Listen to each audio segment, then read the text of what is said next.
بسم اللہ الرحمن الرحیم نحمدہ و نصلی علی رسولہ الکریم علی سید المرسلین خاتم النبیین صلی اللہ علیہ وآلہ وسلم نحمدہ و نستعینہ و نستغفرہ و نؤمن بہ و نتوکل علیہ و نعوذ باللہ من شرور انفسنا و من سیئات اعمالنا۔ میرا نام ہے ابو عبداللہ وسیم ارشد اور آپ دیکھ رہے ہیں میرا چینل فہم و عمل۔ میں مختلف موضوعات پر گفتگو کرتا رہتا ہوں جو کہ آپ احباب کی محبت ہے کہ آپ دیکھتے ہیں اور مجھے سنتے ہیں۔ میرا مقصد صرف یہ نہیں کہ میں یہاں پر بیٹھوں گفتگو کروں اور چلا جاؤں، آپ میرے چینل کو دیکھتے رہیں، میں آپ کا وقت لیتا رہوں۔ میرا قطعاً ایسا کوئی مقصد نہیں ہے اور نہ ہی آپ لوگوں کا یہ ہونا چاہیے کہ آپ نے بس دیکھنی ہے۔ میرا مقصد ایک اصلاح ہے، اولین اپنی، اور جو میں اپنے اوپر نافذ کرتا ہوں وہ آپ تمام تک پہنچانے کی، تاکہ آپ بھی اس کو اپنے اوپر نافذ کریں اور اب خود کو بہتر کریں، اور پھر تاکہ ہمارا معاشرہ وہ بہتر ہو سکے، تاکہ ہم اپنے بچوں کے لیے ایک اچھا مستقبل، ایک اچھا معاشرہ چھوڑ کر جائیں۔ جب بھی ہم اس دنیا سے رخصت ہوں تو ان کے لیے ہمیں پیچھے اچھا معاشرہ چھوڑ کر جائیں، کیونکہ میں نے بھی جب اللہ تعالیٰ کے حضور پیش ہونا ہے تو میرے ہاتھ یوں خالی ہیں، یوں خالی ہاتھ میں پیش ہوں گا۔ اس کو میں اپنے ایک شعر کی صورت میں بیان کرتا ہوں کہ لوٹا ہے مجھے دنیا نے کچھ اس طرح سے، سفر آخر ہے میرا اور کھڑا ہوں خالی ہاتھ۔ میں یہ خالی ہاتھ کھڑا ہوں اور میں ان خالی ہاتھوں کو بھرنے کے لیے میں آپ لوگوں سے مخاطب ہوتا ہوں کہ شاید میرے دامن میں آپ لوگ اپنی دعائیں ڈال دیں اور میرے آگے میں جا کے پیش کر سوں کہ میرے مالک میں یہ ٹوٹی پھوٹی لے کے آ گیا ہوں اور مجھے تو معاف فرما دینا۔ اس نے اپنی رحمت سے بخشنا ہے، میرے اعمال کوئی کام نہیں آنا، یہ آپ لوگوں کی دعائیں ہوں گی۔ باقی میرے پاس دیگر جو کچھ بھی ہے یہ اگر حقیر سے حقیر ترین چیز ہے، یہ قیمتی سے قیمتی ترین چیز ہے۔ میرے پاس یہ پین ہے، میرا لیپ ٹاپ ہے، موبائل ہے، موبائل سٹینڈ، دیگر جو کچھ میری زمین جائیداد جو کچھ بھی اللہ تعالیٰ نے مجھے عطا کیا میرے نام پر ہے یا نہیں ہے، وہ راستی ہے، کچھ بھی ہے، وہ میری آج آنکھ بند ہونی ہے، وہ ہر چیز میرے لیے یہیں پر رہ جانی ہے۔ ان میں سے ایک چیز بھی میرے ساتھ نہیں جانی کہ اللہ تعالیٰ نے زمین کا جو 6 فٹ کا ٹکڑا جو میرے نام کر دیا، دنیا کا کوئی پٹواری بھی اسے میرے نام سے نہیں ہٹا سکتا، میرا صرف وہی ہے۔ اور اللہ کرے کہ مجھے وہ ٹکڑا بھی صحیح اچھے طریقے سے نصیب ہو جائے اور وہ جنت کے باغوں میں سے ہو، آمین برحمتک یا ارحم الراحمین۔ تو کہنے کی بات جو میں گفتگو کر رہا تھا، اصل بات جو میں کہنا چاہ رہا ہوں کہ میرے پاس آپ لوگوں کو دینے کے لیے یا تو میری دلی دعائیں ہیں، ورنہ باقی دیگر جتنی چیزیں ہیں یہ میرے سب کچھ، جیسا میں نے پہلے کہا کہ زمین جائیداد یہ سب کچھ ادھر رہ جانا ہے۔ یہ چیز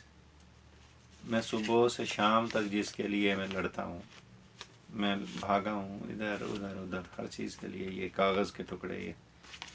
ابھی سے آگ لگ جائے یہ ختم،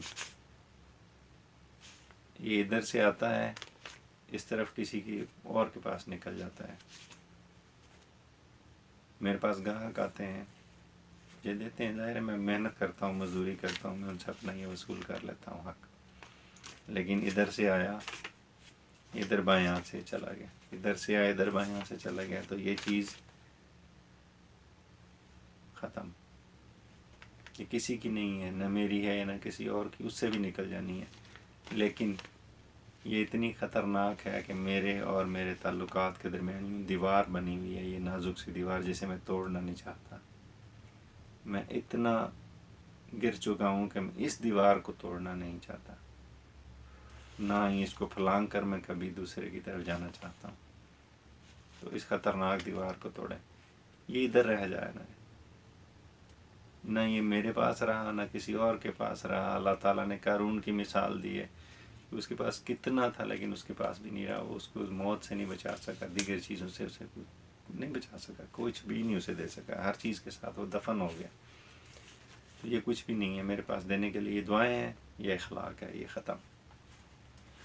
اس دیوار کو توڑ دیں۔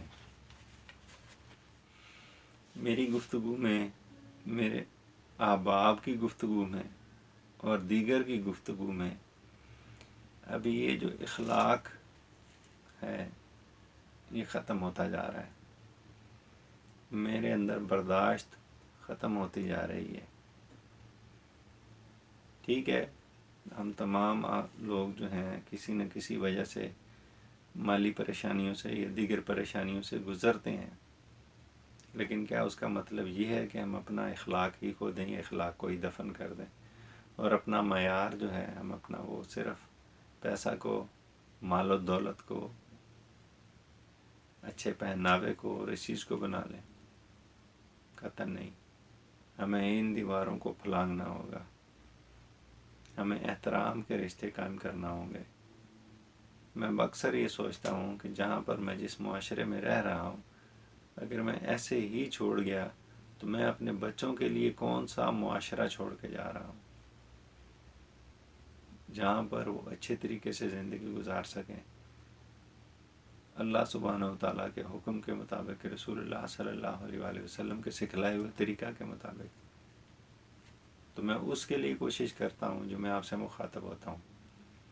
آپ بھی اپنے ارد گرد جیسے ہی طریقے سے کوئی ایک چھوٹی سی گفتگو، باعمل گفتگو جس پر میرا عمل ہو، وہ گفتگو آپ دوسروں تک پہنچائیں.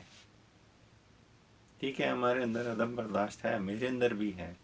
کہیں نہ کہیں جا کر میں بھی ایسی غلطی کر دیتا ہوں. بھائی میں بھی انسان ہوں، کہیں نہ کہیں مجھ سے بھی غلطی ہو جاتی ہے. ہر کوئی یہی چاہے گا کہ لوگوں کے ساتھ اس کا اچھا تعلق ہو، اسے اچھا جانے، اچھا سمجھے، اور اس کے لیے ضرورت ہوتی ہے صرف اخلاق کی، اچھے اخلاق کی. اچھا اخلاق ہے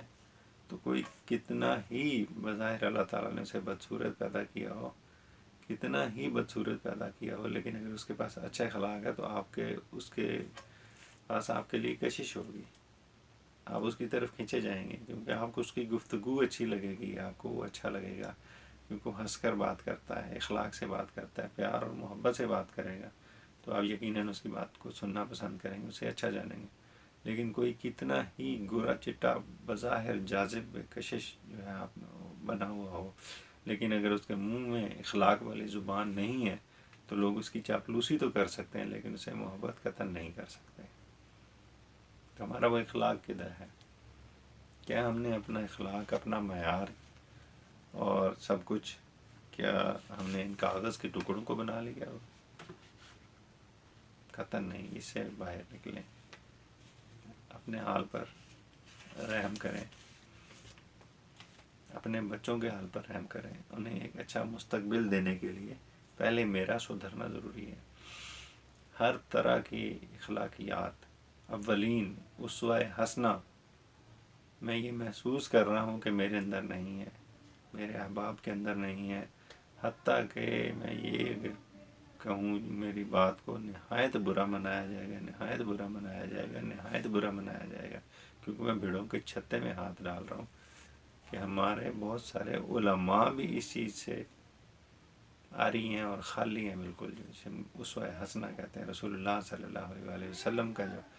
طریقہ کار ہے اس سے خالی ہیں. اور اسی وجہ سے میری بات میں وزن نہیں ہے، میری گفتگو میں اثر نہیں ہے، میں کسی کو متاثر نہیں کر سکتا، کوئی میرے پاس بیٹھنے کو تیار نہیں ہے. وجہ کہ میں اس اخلاق حسنہ سے خالی ہوں، اس اسوہ حسنہ سے خالی ہوں کہ جو رسول اللہ صلی اللہ علیہ وآلہ وسلم کے پاس تھا، جو انہوں نے ہمیں کہا کہ اپنے اوپر لاگو کرو، نافذ کرو. میں اس سے خالی ہو گیا، میں نے چھوڑ دیا. اس لیے میں لوگوں کے سامنے پھر عملی مثال نہ بن سکا، اور کسی کو بھی میں حق کے راستے پر میں کیسے لاتا کہ جب میں خود اس چیز سے خالی ہوں. میں اس مختصر ترین جو گفتگو بھی میں نے کی، ہو سکتا ہے اس میں کچھ الفاظ دہرائے گئے ہوں، اس کے ساتھ میں آپ تمام بھائیوں سے معذرت کے ساتھ اجازت چاہوں گا. سبحانک اللہم و بحمدک، اشہد ان لا الہ الا انت، استغفرک و اتوب الیک. والسلام علیکم ورحمۃ اللہ وبرکاتہ.